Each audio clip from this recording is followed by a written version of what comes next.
Usually when we talk about a financial target, like saving for a down payment or building an emergency fund, there's this expectation of like gradual progress. Right, almost like passive progress. Yeah, exactly. Like planting a tree, you put the money in an account, you wait, you let the seasons pass, and, well, eventually there's shade. Eventually, if you're lucky. Right.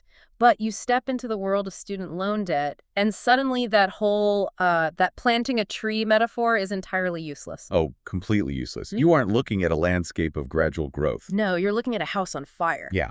It is the absolute definition of a fiscal emergency. Exactly. And today, we're going to teach you how to put that fire out with extreme prejudice. I love that phrasing. Right. We're doing a masterclass today in aggressive debt liquidation. Specifically, we're looking at the architectural framework required to obliterate exactly $30,000 in student loan debt. And doing it in exactly 24 months. Yes, 2 years flat. And we're setting this firmly against the backdrop of the 2026 economic and legislative landscape. Which has changed a lot, as we'll get into. It really has. So our primary source for this deep dive is a highly detailed strategic report. It's titled Strategic Framework for Accelerated Debt Liquidation. It's an incredibly dense document. Oh, it's thick. It synthesizes mathematical modeling, massive 2026 legislative shifts, corporate finance trends, and behavioral economics. Yeah, it really brings all those disciplines together. It does. So the mission today is to extract the exact rules of the game for 2026.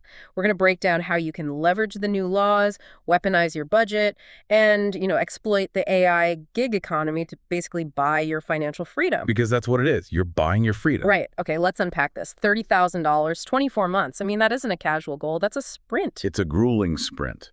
And, a lot of people might look at that target and feel like it's a punishment, like they're just suffering. Oh, absolutely. It sounds miserable. But what's fascinating here is how the source material frames this. This isn't a punishment. It's an intersectional strategy. Intersectional in what way? Well, it requires this synchronized application of mathematics, policy hacking, and behavioral psychology.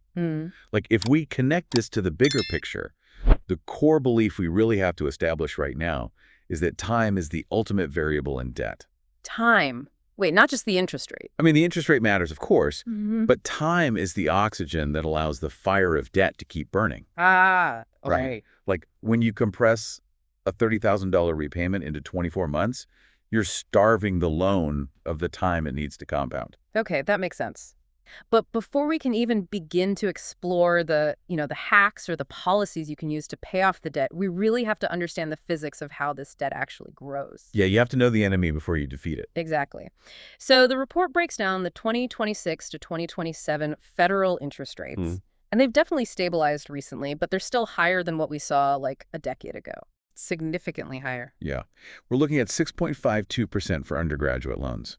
If you have graduate loans, you're sitting at 8.07%. Ouch. I know, right? And if you're dealing with PLUS loans, you're up at a staggering 9.07%. And those percentages, they might just sound like abstract numbers to people, but we have to translate them into daily reality. Right, because student loans operate on something different. Yeah, they operate on what's called daily simple interest, which means your annual percentage rate, your APR, is divided by 365 to determine exactly how much interest your loan accrues every single day. Okay, the document gives a really concrete example of this, which helps. Let's say you have that $30,000 balance made up of graduate loans at the 8.07% rate. Okay. That balance is accruing exactly $6.63 every single day. Every single day. Every morning you wake up, before you've even had coffee, your debt has grown by almost $7. Which is precisely why the standard 10-year repayment plan is just so insidious. Because it just drags it out. Exactly. It stretches that daily accumulation out over 3,650 days. Wow. Put like that, it's terrifying. It's like a leaky faucet, Right. You have this faucet that drips exactly $6.63 every single day. Yep. The standard 10-year plan just gives you a bucket to catch the water, and you're constantly emptying it, but the drip never stops. Right, you're just managing the flood. But a 2-year plan doesn't just give you a bigger bucket. It fixes the pipes. I love that analogy. It fixes the pipes. But to fix the pipes, I mean, you need a massive wrench. The report states that to clear $30,000 in 24 months, you need to exceed the standard 10-year payment by almost 400%. Yeah, the math there is uncompromising. Depending on your exact federal rate mix, the magic number you need to hit every single month is between $1,350 and $1,371. I mean, let's be real. That's a mortgage payment in some parts of the country. Oh, absolutely. It's a massive allocation of capital. Yep. But this is where the math of velocity kicks in. Okay, break that down for me. Let's take that worst-case scenario we talked about. Yeah. The 9.07% PLUS loan rate. If you stretch that out over 10 years, the total cost of the loan is just astronomical. Because it's a daily drip. Exactly. But if you compress the timeline and you hit that monthly target of around $1,370, Right. a 9.07% rate only generates about $2,900 in total interest over the 2 years. Wait, really? Okay. Less than $3,000 in interest on a 9% loan? Yes, because you're annihilating the principal balance so fast that the daily simple interest calculation has a rapidly shrinking foundation to build on. The speed starves the loan. The speed starves the loan. Exactly. Okay, wait, let me push back on this for a second. If I'm sitting here looking at federal loans at 8 or 9%, and I know that private refinancing right now is offering fixed rates under 4%, or even variable rates as low as, 3.48% for top-tier credit, shouldn't I just refinance immediately? Like, why fight a 9% federal rate if I can just slash it in half on the private market? It's a really valid question, and the report addresses this refinancing viability head-on. The short answer is, if your timeline is strictly 24 months, the interest rate matters far less than you think. Just because of the velocity. Precisely. Right. Let's look at their amortization modeling. If you refinance into a high-tier 3% private loan, your monthly payment to clear it in 2 years is about $1,289. Okay. And your total interest paid is roughly $946. Right, so under $1,000 in interest. Right. Now, if you keep the federal graduate loan at 8.07%, your payment is $1,357, and your total interest is about $2,500. Okay, so yes, refinancing saves you roughly $1,500 over the 2 years. Yeah. But I mean, $1,500 isn't nothing. It's definitely not nothing. But you have to weigh that $1,500 against what you lose by leaving the federal system. The protections. Federal loans offer protections, alternative forgiveness paths, and most importantly, access to the 2026 legislative shifts. Right, the new laws. Exactly. When you refinance into a private loan, those federal doors close forever. You can't go back. And the strategies you can leverage within the federal system can often save you far, far more than that $1,500 interest gap. Okay, that makes a lot of sense. So before we jump into those federal hacks, there's one micro-optimization in the math section of the report that I thought really stood out. Oh, I know which one you're talking about. It's such a tiny tweak, but it plays right into that daily simple interest calculation we were just talking about. Oh, yes, the paycheck timing strategy. Because interest accrues daily, the exact day you make your payment actually changes the math. No. Like if you wait until the end of the month right before your due date, your principal has just been sitting there accruing maximum interest for 30 days. Right, the drip has been dripping. Yeah.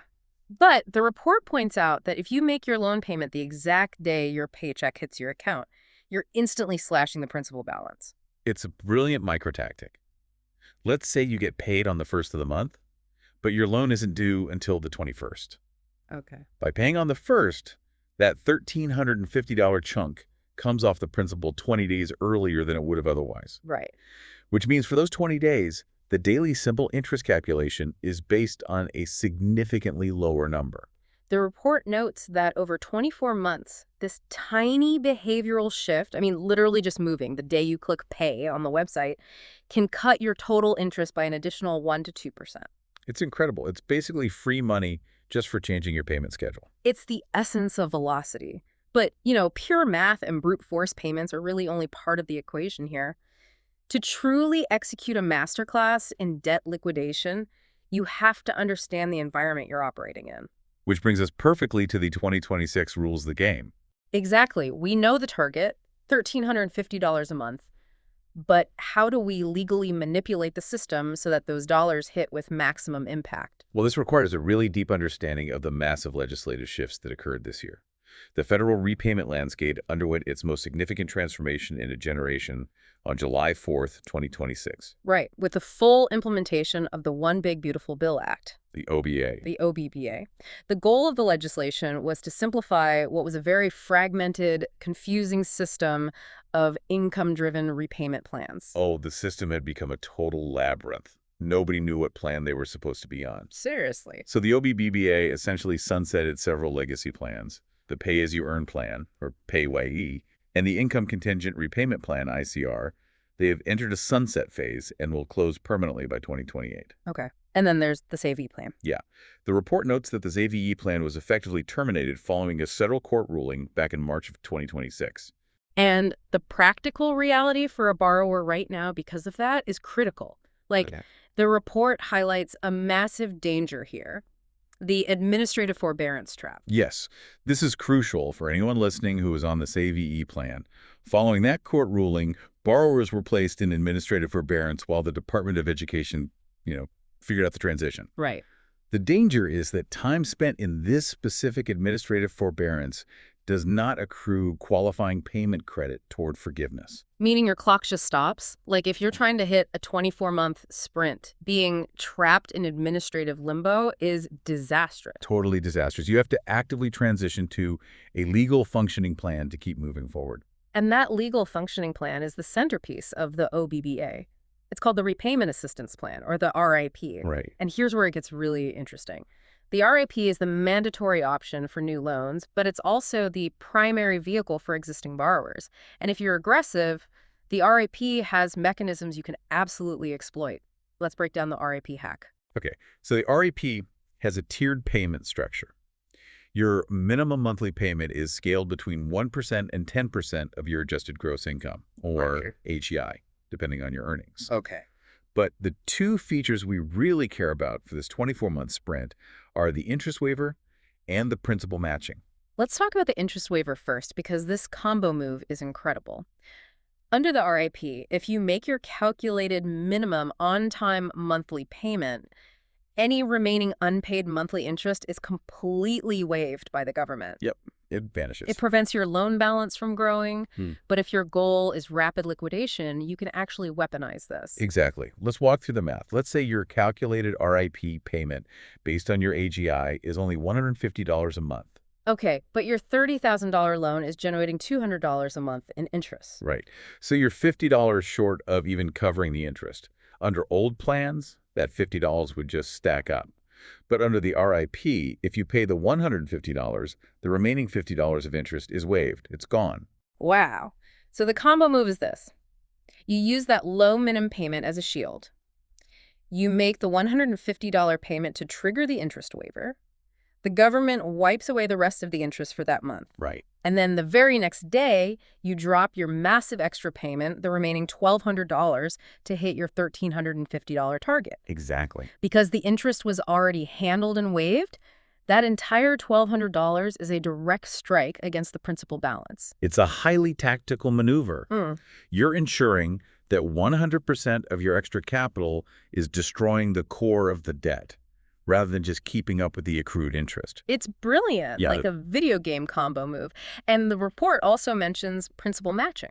Yes, so the RAP includes a provision where if your calculated payment is extremely low, meaning your income is very close to the poverty line, the Department of Education provides a matching principal payment of up to $50 per month to ensure the balance is actually decreasing. Okay, so they actually help pay it down.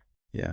Now, for a high earner sprinting through a 2-year payoff, you might not qualify for the match, but the interest waiver alone is a massive advantage over the old legacy plans. Absolutely. So that's the legislative side. But the rules of the game for 2026 also include a massive shift in the corporate world. And this might be the most lucrative part of the entire strategy. We need to talk about the Section 127 corporate hack. Oh, this is huge. This is where we shift from managing the debt to finding external capital to pay it off for you. Free money. Free money. In April 2026, the IRS issued guidance, specifically FS 2026-10, confirming that the student loan repayment provisions of Section 127 of the Internal Revenue Code are now permanent. Wait, this used to be a temporary COVID-era relief measure, right? It was supposed to expire, but making it permanent changes the entire landscape of employee compensation. Section 127 allows an employer to contribute up to $5,250 annually toward an employee's student loans entirely tax-free. Tax-free is the key word there. It's not included in your gross income. You don't pay income tax on it, and neither you nor your employer pays payroll taxes on it. Exactly. It's pure, unadulterated debt destruction. And over a 24-month period, if you maximize this benefit, that's $10,500 of your $30,000 target completely wiped out without you spending a single dime of your own money. That's a third of the goal. Just erased. Erased. And the report highlights that major corporate leaders are aggressively adopting this. Like, NVIDIA is offering $6,000 a year. Fidelity is maxing out the tax-free limit at $5,250. Google is offering $2,500. What's fascinating here is the underlying philosophy driving this adoption. It's not just a nice perk to throw on a job description anymore. The report highlights the equity for education concept, which was pioneered by companies like Chegg. Right. Chegg offers up to $5,000 based on tenure, I think. But why are companies doing this? Are they just being generous? No, it's purely strategic corporate retention. Corporate leaders have realized that student debt is a massive barrier to employee productivity and wealth building. Right. It stresses people out. Exactly. If an employee is drowning in a $1,300 monthly payment, they're stressed, they're at higher risk of burnout, and they're way more likely to jump ship for a marginal salary increase elsewhere just to keep their head above water. So by directly attacking the employee's debt, the company secures intense loyalty and stabilizes their workforce. Yep. It's an ROI play for the company. So what does this actually look like for your life? It means your choice of employer in 2026 is one of the most powerful financial levers you can pull. Like, if you're serious about this 24-month target, you need to audit your current benefits. Immediately. If your company doesn't offer Section 127 assistance, you might need to seriously consider pivoting to a firm that does.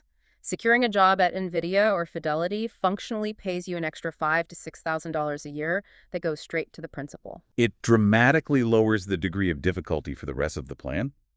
But, even with a $5,000 corporate tailwind, the mathematical reality remains. You still have to find a massive amount of cash every month to hit that $1,350 velocity target. Right. Which brings us to the most painful but most necessary part of the strategy. The money you actually control. We've established the macro policy hacks, but now we have to move into micro budgeting. The fun part. Oh yeah, so fun. Where does someone actually find $1,300 in a standard household budget? The short answer is you don't. You don't. A standard household budget cannot support this level of aggressive debt liquidation. The report draws a sharp contrast between standard financial advice and the reality of 2026. Right. Standard advice is the famous Elizabeth Warren 50-30-20 rule. 50% of your after-tax income goes to needs, 30% to wants, and 20% to savings and debt repayment. Which is a perfectly fine rule for steady-state living in a moderate economic climate. But in 2026, especially in high-cost living areas, the HCOL environments like New York, San Francisco, or Seattle, the 50-30-20 rule is often mathematically impossible. Your rent alone might consume 50% of your take-home pay. Yeah, or more. The report mentions the Scott Pape 6A-2020 rule as a more realistic baseline for high-cost areas. 60% for needs, 20% for wants, 20% for debt. But even that isn't enough for a 24-month sprint. No, it's far too passive. To achieve velocity, the report introduces the extreme 6-0-3-5-5 debt crush split. The debt crush split. Okay, let's break this down because this is intense. It is. Let's say your take-home pay is $5,000 a month. Under the 60-3-5-5 split, 60%, or $3,000, goes to your absolute needs. Rent, basic groceries, utilities, keeping the lights on. The non-negotiables. Right. 35%, which is $1,750, goes straight to debt. That easily clears our $1,350 target, but that leaves exactly 5% for your wants. 5%. On a $5,000 take-home, that's $250 a month for discretionary spending. Are you seriously asking someone to live on $250 a month for fun? Yeah. That's like a couple of dinners out, a streaming subscription, and a few coffees. Doesn't extreme austerity lead to budgeting burnout? Yeah, that's the risk. It feels kind of like a crash diet where you starve yourself for 3 weeks and then end up eating an entire chocolate cake at midnight because you just can't take it anymore. It's a highly restrictive fiscal environment, absolutely. And your concern about burnout is exactly why the methodology you use to manage this budget is so critical. You can't just track your spending passively and hope to maintain a 6-3-5-5 split. Because you'll just slip up. Right. The report emphasizes that zero-based budgeting, or ZDB, is the gold standard here. Income minus expenses equals 0. Exactly. Every single dollar is assigned a job before the month even begins. You aren't looking backward at what you spent. You're aggressively directing your capital forward.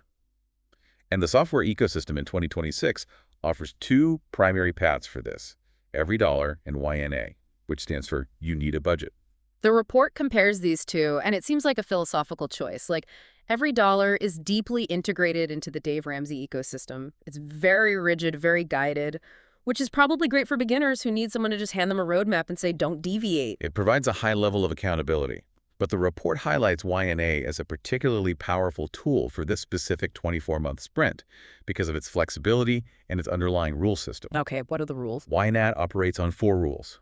Give every dollar a job, embrace true expenses, roll with the punches, and crucially, age your money. Let's talk about that burnout concern I had, because YNAB's 4th rule, age your money, is supposed to be the psychological antidote to the misery of a crash diet budget. It really is. It addresses the core anxiety of extreme budgeting. When you're directing 35% of your income toward debt, you're living very close to the bone. Yeah. The fear is that one blown tire or one medical bill will ruin the entire plan. Aging your money is the process of building a psychological buffer. Walk me through a realistic scenario. How does this buffer actually save the day mathematically? Well, let's say you've been running the YNAB system for 4 months. The goal of aging your money is to extend the time between when you earn a dollar and when you spend it. Okay. You want to get to a point where you're using last month's income to pay this month's bills. So it's October. You aren't paying October's rent with your October 1st paycheck. You're paying it with the money you earned back in September. You have a full month's worth of cash buffering your daily life. Oh, wow. So it's an escape hatch from the paycheck-to-paycheck panic cycle. Exactly. And here's the mathematical magic. Let's say in November, your car's alternator dies. It's a $400 repair. If you're living paycheck to paycheck on a 63-55 split, you don't have $400. Right, you only have $250 for once. So you'd have to steal it from your $1,350 debt payment, missing your velocity target. But with a 30-day buffer, you just absorb the hit using your aged money, and you roll with the punches, which is YNAB's 3rd rule. Okay, so you just slightly reduce your grocery or utility allocation for the next 30 days to rebuild the buffer. Yes, and the $1,350 student loan payment remains completely untouched. It provides the psychological safety net required to sustain the austerity of the 63-55 split without completely losing your mind. Exactly. But there's a giant glaring hole here. Let's hear it. We've talked about cutting your budget to the bone. But what happens when 60% of your income still doesn't cover your rent? Budgeting a 63-55 split is only possible if your base salary is high enough to cover your absolute needs with that 60%. And that's the harsh reality for many people in 2026. If you live in Seattle or New York, your rent might be $2,000 a month on its own. Right. You can't budget your way out of a math deficit. You can only cut expenses so far before you hit bone. And when you can't lower the floor any further, you have to raise the ceiling. This is where the strategy shifts from defense to offense. We have to augment your income. Enter the 2026 gig economy. This is where things have evolved completely past what we used to think of. Like, it's no longer just driving for a rideshare app or delivering groceries. Oh, the landscape has shifted dramatically. The most reliable, high-paying side hustles in 2026 are centered almost entirely around the development and refinement of artificial intelligence. It's a high-skill, specialized marketplace. Let's talk about AI training and data labeling. Platforms like Outlier.ai and Scale AI. What does data labeling actually mean in this context? So as AI models become more complex, they require a process called reinforcement learning from human feedback, or RLHF. RLHF. They need educated humans to read responses, rank them for nuance, check them for factual accuracy, and correct logic errors. It's not just clicking boxes, it's evaluating complex text. Right. Because this requires a baseline level of education and critical thinking, the compensation is significantly higher than manual gig work. The report states they're paying human beings $20 to $50 an hour. Let's do the math on this because it completely solves our problem. Let's say you're making $35 an hour doing AI text evaluation. Okay. If you commit to just 15 hours a week, maybe 2 hours in the evening and a few hours on Sunday, you're generating $2,100 a month. Now, we do have to factor in the tax implications. Right, taxes. As an independent contractor receiving a 1099, you're responsible for both halves of the payroll tax, plus income tax. So you need to set aside roughly 30% of that $2,100. Okay, so 30% of $2,100 is $630 for taxes. That leaves you with $1,470 in pure take-home cash. Exactly. That single side hustle, strictly on its own, easily clears the $1,350 hurdle. You haven't even touched your primary salary. It isolates the debt repayment entirely. It's like renting out the guest room of your professional brain. You're just leasing out your cognitive surplus. That's a great way to put it. But the report also highlights fractional management. This is a massive trend in 2026. Startups and mid-sized companies are trying to stay lean, so instead of hiring a full-time professional at $150,000 a year, they hire fractional roles. Meaning you just work a fraction of the time for a fraction of the cost. Yes. The report gives the example of a fractional partnerships manager. A startup might pay you $3,000 a month to manage their strategic partnerships, but it only requires 10 hours of your week. Wow. You're providing high-level expertise on a highly compressed schedule. For an experienced professional, securing one fractional role can liquidate a $30,000 debt in less than a year. That's incredible. And then there's specialized content management, virtual bookkeeping at $75 an hour, YouTube channel management for $400 to $500 per client per month. The opportunities are vast. They really are. But wait, are you seriously asking someone to work a 40 or 50-hour corporate job, implement an extreme zero-based budget where they only get $250 a month for fun, and then demand they work an extra 15 hours a week training AI or managing a startup's partnerships? That sounds like a recipe for a total mental collapse. This raises an important question about sustainability. And you're absolutely right. This level of exertion isn't sustainable for a decade, but it isn't meant to be. The entire premise of this strategy is the 24-month sprint. It's temporary pain. Precisely.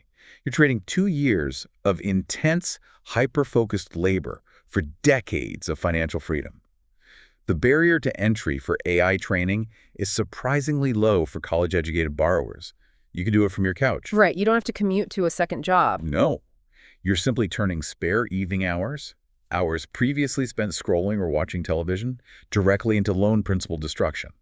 When the timeline is capped at 24 months, the human capacity for endurance is remarkably high. You can put up with almost anything if you know exactly when it ends. Okay, so we've looked at earning extra cash. We've looked at cutting the budget.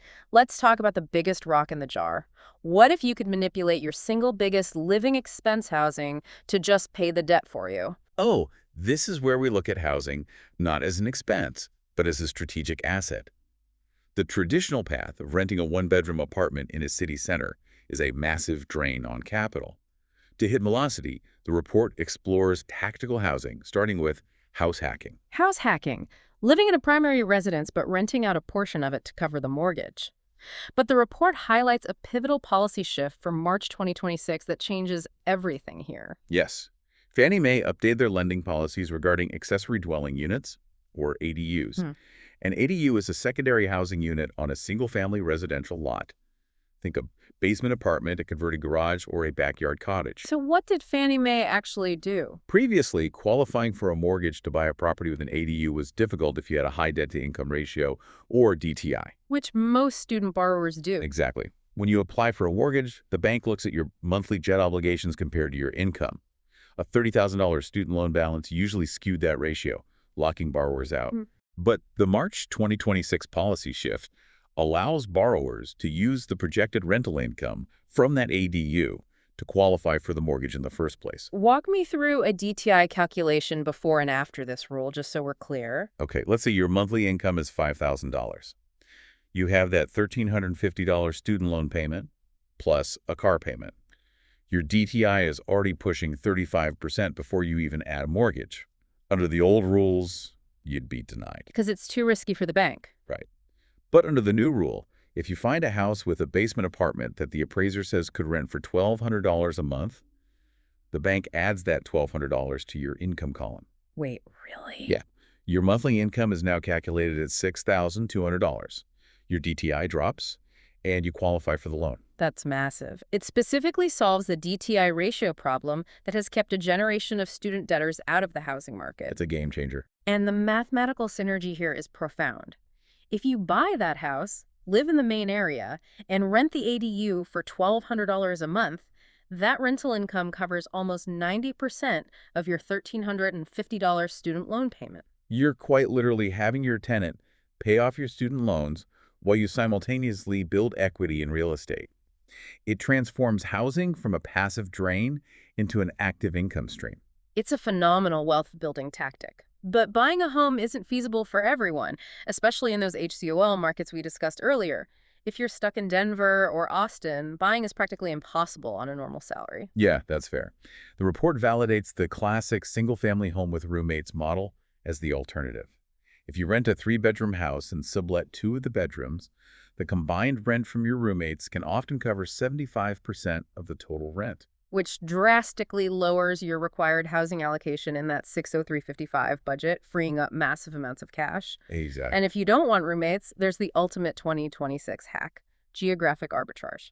The maturation of the work-from-home reality. The report gives a perfect example of this. You secure a remote job paying a New York City salary, say $80,000 a year, but instead of living in Brooklyn and paying $3,000 a month in rent, you move back in with your parents in a low cost of living state like Florida or Texas, or you rent a dirt cheap apartment in the Midwest. The arbitrage is the difference between the high salary origin and the low cost reality. By doing this, the report notes you can easily direct $3,000 to $4,000 a month towards your debt. Wow. At that velocity, you aren't looking at 24 months. You're liquidating a $30,000 balance in under 10 months. 10 months. It's incredible. But let's take a breath. We've built the perfect machine here. We have the REP hack shielding the interest. We have this Section 127 corporate money flowing in. We have the YNAB zero-based budget running a 6A3 of 55 split. We're labeling AI data on the weekends, and maybe we're renting out a basement apartment. The math is flawless. But human beings aren't machines. No, we're highly emotional, irrational actors, especially when it comes to money. Which is why we have to talk about behavioral psychology and the resident mindset. How do you keep someone from abandoning this grueling, intense plan in month 14 when they're just completely exhausted? This brings us to the great behavioral economics debate in debt repayment. The Avalanche method versus the Snowball method. Right, because most people with $30,000 in debt don't just have one big loan. They have a collection of smaller loans with different interest rates. So which one do you attack first? Let's look at the Avalanche method. The Avalanche method dictates that you list all your loans by their interest rate from highest to lowest. You pay the minimum on everything, and you direct every single extra dollar to the loan with the highest APR. Because mathematically, that loan is causing the most daily damage? Precisely. It minimizes the total interest paid. Let's walk through the math of a split balance. Yeah. Say you have a $10,000 private loan at 11% and $20,000 in federal loans at 6.52%. Yeah.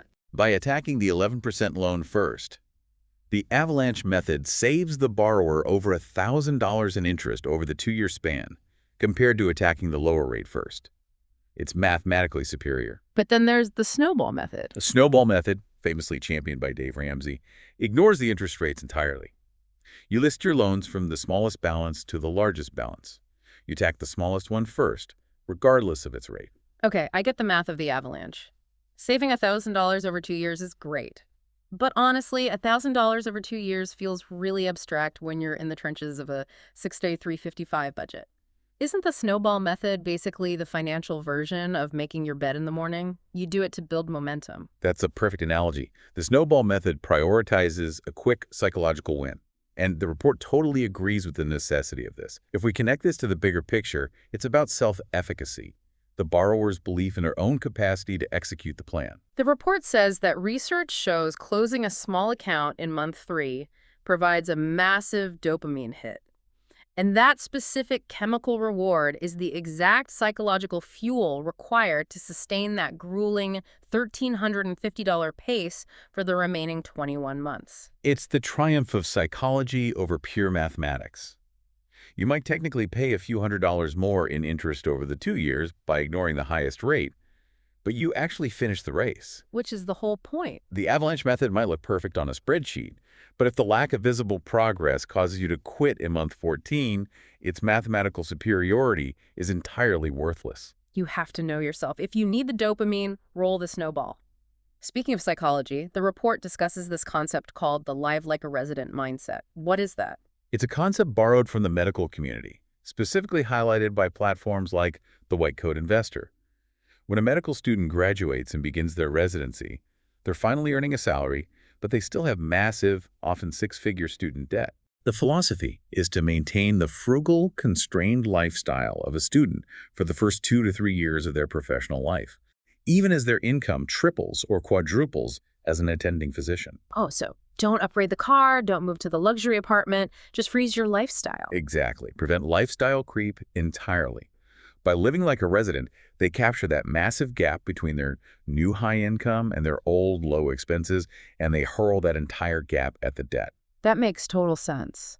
The report points out that for someone with a $30,000 balance, adopting this intensity for just 24 months is a relatively minor life adjustment compared to doctors tackling $300,000 in debt over 5 years. It's a temporary tour of duty. But before we wrap up this masterclass, there's one final crucial step the report insists on before you start emptying your bank account. You have to check for free money, alternative forgiveness, and specialized grants. Yes. Before committing to a cash-heavy liquidation plan, you must audit your eligibility for service-based forgiveness programs, many of which were expanded under the 2025 and 2026 guidelines. We all know about public service loan forgiveness, PSLF, which takes 10 years. But the report highlights faster options. The Teacher Loan Forgiveness Program offers up to $17,500 for teachers who work 5 consecutive years in low-income schools. The math on that is staggering. If you have a $30,000 balance and you qualify for the $17,500 forgiveness, your remaining balance drops to $12,500. Wow. To clear that in 24 months, your monthly target plummets from $1,350 down to just $550. That's a completely different universe of budgeting. You don't need a 60355 split for that. And it isn't just teachers. The National Health Service Corps offers up to $50,000 for a 2-year commitment in primary care, which would instantly wipe out the $30,000. The Maine All-Fund Leaders Program offers up to $60,000 for STEM professionals who move to the state. There's the California Allied Healthcare Program, the Attorney Student Loan Repayment Program. I mean, the point is, your repayment plan might not be a budget at all. It might just be a service contract. It's the ultimate geographic and professional arbitrage. So let's synthesize this roadmap. If you're staring down $30,000 in 2026, here is the blueprint. First, immediate enrollment.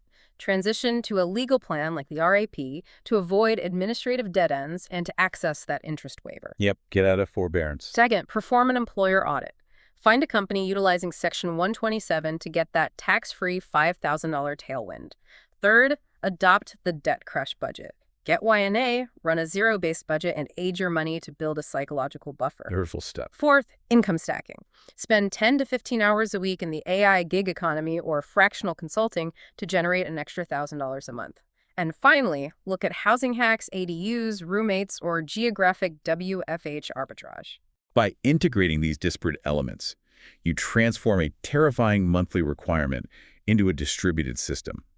You build a machine made of institutional support, side hustle revenue, and extreme budgetary efficiency. It's a machine. As the report concludes, this 24-month horizon isn't just a deadline. It's a period of focused austerity that buys you a lifetime of financial optionality.